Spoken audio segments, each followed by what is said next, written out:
Welcome to Intermediate Algebra, Unit 2, Lesson 7, One Variable Linear Inequalities. Our lesson objectives are to be able to find the solution set to a linear inequality with one variable. We have solved linear equations. The big difference is, for a linear equation, if you have 3x equals 6, you get one answer. You divide both sides by 3, and you get x equals 2. Here we're going to see things like 3x is greater than 6. Well, when we said x equals 2 here, we said, okay, if I put 2 in instead of x, it makes my original equation true. I get 3 times 2 equals 6. That's true. Here, there's more than one value that will make 3 times x greater than 6. If I put 15 in for x, I get 3 times 15 is greater than 6. That's true. 45 is greater than 6. If I put 1,000 in, so we get a whole set of answers, and because it's a positive 3, we can simply do the same process, and we get x greater than 2, which is a whole, if you graph that on a number line, you would have to fill in a whole interval, not just one point. So here's our first example. Now, most of these problems look exactly like solving equations. There's just one thing you have to be aware of when you divide or multiply by a negative number. It changes the nature of the inequality, and we'll get there. In this case, we're not going to have that issue, so we just do exactly what we would do if this were an equal sign. It's a greater than sign, but still I need to isolate the x. There it is. So if I had a number for x, I would multiply it by 3 and then add 5. So I'm going to do just the opposite process. I'm going to subtract 5 first. You can see that right here in this step here. And that leaves me with 3x greater than 5. That's my new problem to solve. It looks simpler. Every time you write down a step, you get a simpler problem to solve. So 3 times x, to get x alone, I have to divide by 3. So I get x greater than 5/3. And if I were to graph that on a number line, so let's say that's 0, 1, 2. Now if I were to graph x equals 5/3 on a number line, 5/3 is not quite 2. It's 1/3 less than 2. I would have done that, but here's the thing. X doesn't equal 5/3. 5/3 is actually not an answer. So what I have to do is at 5/3 I have to put a round circle. That's about at 5/3. I'm maybe a little bit too far to the left there. But all the numbers bigger than 5/3. So, if I picked x as 3, is that bigger than 5/3? Yeah, it is. Anything to the right, if 3 will make that true, then anything to the right will make that true. So sometimes you see it done like this with a thick arrow above, or sometimes you see it done with the arrow drawn on the number line. I think the one in red is easier to see if you're just drawing in one color, and certainly if you have a pencil or a pen, the one in red is clearer.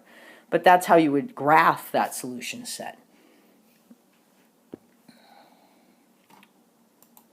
So here's where the one difference comes in and what we're adding to your skill set here. When you multiply or divide by a negative number, you change the sign of what you're working with. If you take a negative 2 and multiply it by a negative 3, you now get a positive 6. So you started with a negative number and you end up with a positive. If you started with a positive 6 and multiplied it by a negative 1, you'll get a negative 6. So no matter what the value of the number is, anytime you multiply or divide by a negative, you change the sign. Well, let's take a look at the number line. We have to consider the number line here. If I take the number 3 and I take the number 5 and compare them, we say that 3 is less than 5 because numbers to the left are always less than numbers to the right. So we would have a less than symbol in between them. But now take a look over here. Negative 3 and negative 5. If you switch the sign on your numbers, If you change the sign on your numbers, you change the order they show up in on the number line. So in this case, you would have to say -5 is less than -3. In the first case, you were saying 3 is less than 5. So if you were to just multiply or divide this by a -1, you would get -3 on one side and -5 on the other.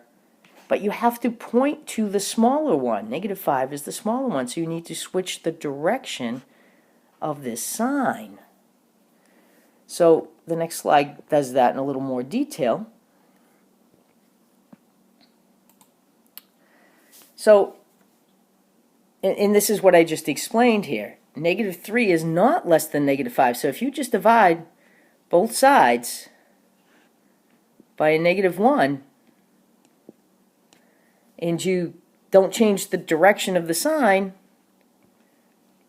this right here is not a true statement anymore. So in order to make that true, you have to turn the sign around.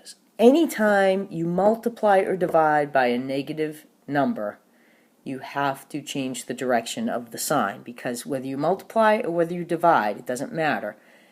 If you're taking a number and multiplying or dividing by a negative, it will change the sign of what you started with. So now, students get this confused. Students start changing the sign when they multiply or divide by a positive number. If you multiply a number by a positive number, you keep the sign of the original number. So that doesn't change the order around.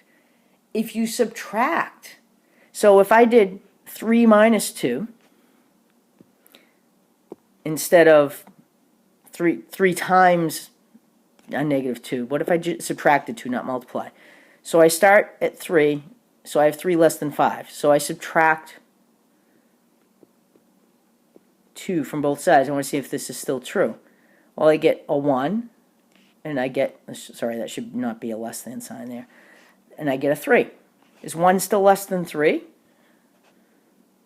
Yeah, it sure looks like it is. So all I did was shift everything to the left. I didn't change the order they appear in. The order stays the same when you add or subtract. The order stays the same when you multiply by a positive. The order changes when you multiply or divide by a negative. So that's the only real skill difference between solving inequalities and solving equations. So here I go through this explanation. You can read that. All adding or subtracting does is picks up your entire inequality and moves it left to right. Multiplying or dividing by a positive scales your numbers, but they stay in the order they're in. Multiplying or dividing by a negative means you must change the sign. Here's an example. Solve this for x. This time we have a -4x plus 7 is greater than 15. And first thing I do, I subtract 7. I want to get x by itself. There's the x. I want to get it alone. So I want to zero out the plus 7. So I subtract 7 from both sides. So -4x greater than 8. Right there. That's my new problem to solve. I want to isolate the x just as if this were an equal sign.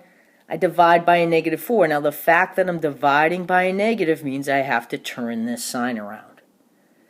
X is less than -2.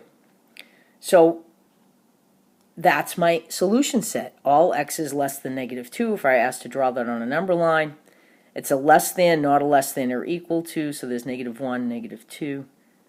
I would have a round open circle. Open circles mean it's not included. If that were a less than, or if it were this symbol instead of just the less than, I would have filled in this circle. But all to the left of numbers less than -2 are to the left of -2. So how do I check these? Pick some number that shows up over here in this interval.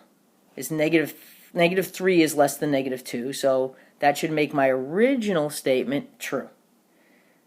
I replace the x with a -3 right there, and I get 12 plus 7 greater than 15. Yeah, 19 is 12 plus 7, and that is greater than 15, so that's a way to check my answer.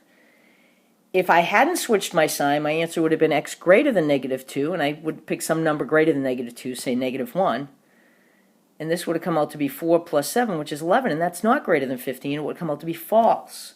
So to check your work in these would help you pick up if you forgot to switch the sign or if you switched it when you shouldn't. Okay, let's go on to the next example. Let's solve this one for x. Now, this one is fairly straightforward. I'll just do this out here. It might be done on the next slide also. I subtract 2 from both sides. I get 3x greater than or equal to 13. Divide both sides by 3, divide both sides by 3, x greater than or equal to 13 thirds. Now if I were to graph this one in a number line, 13 thirds is about 4 1/3, and about the only time we need mixed numbers is when we're graphing. I would have a number line, and there's my 0, 1, 2, 3, 4, 5, 4 1/3 would be somewhere between 4 and 5. I would actually fill that circle in at 4 1/3 because of the equal sign in the problem, because that actual number 4 1/3 will make the equation true, and x is greater than or equal to, so it goes that way. Okay, so that's example 3. Let's see if that's done on the next slide.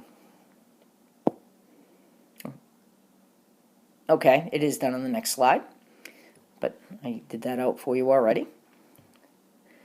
Example 4. Now here's a problem. We haven't seen any parentheses yet. There's 2 ways you can approach this problem. The first way is to simply recognize that all of this, your x is contained inside these parentheses, and those parentheses are multiplied by 2. So you start by dividing by 2, and that's the process I used in the solution here. So I divided both sides by 2, and that makes this, because it's 2 times everything else on top, I can reduce. If it were 2 plus or 2 minus, I couldn't do it. But I can reduce if everything on the top is factored, everything on the bottom is factored, and I can reduce entire factors. So now I'm left with a 4 minus x less than 8. Well, this is a little tricky for students to see. This is really a 4 added to added, and then x is subtracted. So if the 4 is added, I want to subtract it to zero it out, because 4 plus a negative 4 will give me a 0.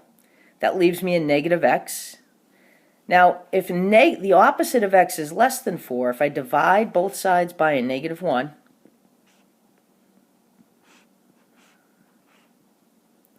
now I'm dividing by a negative 1, so I've got to change the direction of that sign. I get x greater than negative 4.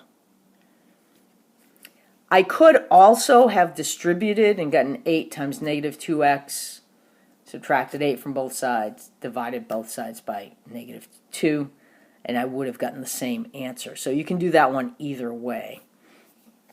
Get rid of that. Okay, here's example 5, fractions.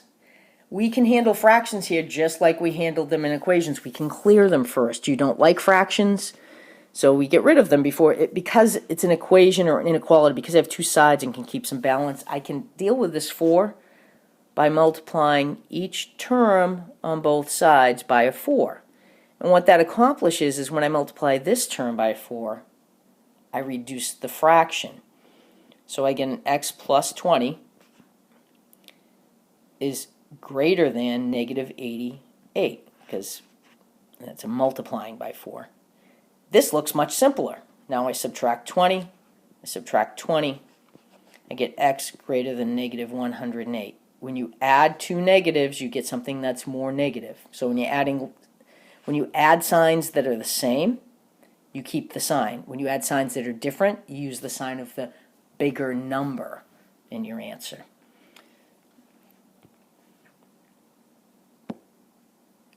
So in this case, I subtracted the 5 first. That's the same problem. You can subtract the 5 first and then multiply. It doesn't matter. This one looks really complicated. Here you have to do the same things you do for equations. You have to get all the x's on one side and all the not the x's on the other side. So here are the steps for this one. The first step was to distribute the negative 2. And notice when you multiply negative 2 times a positive 2, you get a negative 4. And then everything else stayed the same. Then the next step, I take combine like terms on each side. Negative 2x plus 14x gives me a 12. Positive 12, negative 2 plus 14, keep the sign of the larger value. And then the negative 4 minus 7, these signs are the same, so when you add them together you still get a negative. 4 and 7 is 11. Now I have to put all the x's on one side and everything that doesn't every term that doesn't have an x on the other. So I decided to put my x's on the left. Most of you tend to do that. You don't have to. It would actually be smarter to put the x's on the side where you're going to be left with a positive coefficient. But I subtracted 12x from both sides here. That gives me a negative 7x, and 12x minus 12x makes 0 x's on the right. Then negative 7x greater than or equal to negative 23. Now I have to divide by negative 7, so I have to change the direction of the sign. If I had instead, at the step here, 5x plus 12 greater than or equal to 12x minus 11, decided to keep the x's over here and subtracted 5x, I would have had 7x minus 11, and I would have had 12. And when I finished the problem, I would have been divided by a positive 7 and wouldn't have had to remember to switch the sign. That's the only difference in which side you choose. In equations, it truly doesn't matter. Here, it might make some things simpler if you choose the side where the coefficient will be positive on the x term. Okay. All right, you try these. Shut the video off and try these. The answers are on the next slide. I made sure there's some where you have to divide by a negative, or you might end up dividing by a negative to make sure you have that step right of turning the sign. Okay, try them, stop the video, go back and check. Okay, so here are the solutions I got. If you have any issues with them, let me know. I never know, I could have made a mistake, or we need to find out where your mistakes are and get them straightened out. Bring them to the tutoring lab.